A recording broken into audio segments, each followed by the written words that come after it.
আসসালামু আলাইকুম সবাইকে। আজকে কথা বলবো গুচ্ছ ফার্স্ট মেরিট কখন দিব এই বিষয়ে। আপনারা জানেন যে গুচ্ছ এ পর্যন্ত 4 বার তাদের এক্সাম পরিচালনা করেছে। 2020-21 সেশনে প্রথম গুচ্ছ পদ্ধতি অনুষ্ঠিত হয়, তারপর 21-22, 22-23 এবং এইবার 23-24।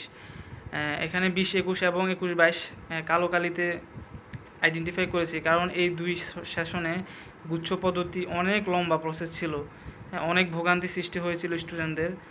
2022-23 এবং 23-24 আশা করি অনেকটা একই রকম হবে। 22-23-এও বেশি সময় লাগেনি এবং 23-24-ও আশা করি বেশি সময় লাগবে না। বিভিন্ন সূত্রে খবর জানা যায় যে আগামী 5 তারিখে গুচ্ছ ফার্স্ট মেরিট দিতে পারে। যদি 5 তারিখে বা এর আগে গুচ্ছ ফার্স্ট মেরিট না দেয়, তাহলে ফার্স্ট মেরিট দেওয়ার সম্ভাবনা 5 তারিখ বা অতি শীঘ্রই খুব কম।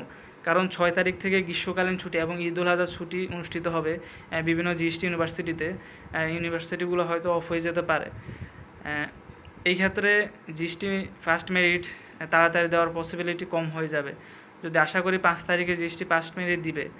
হ্যাঁ, আজকে এই পর্যন্তই। পরবর্তী আপডেট জানার জন্য সঙ্গেই থাকুন। আসসালামু আলাইকুম।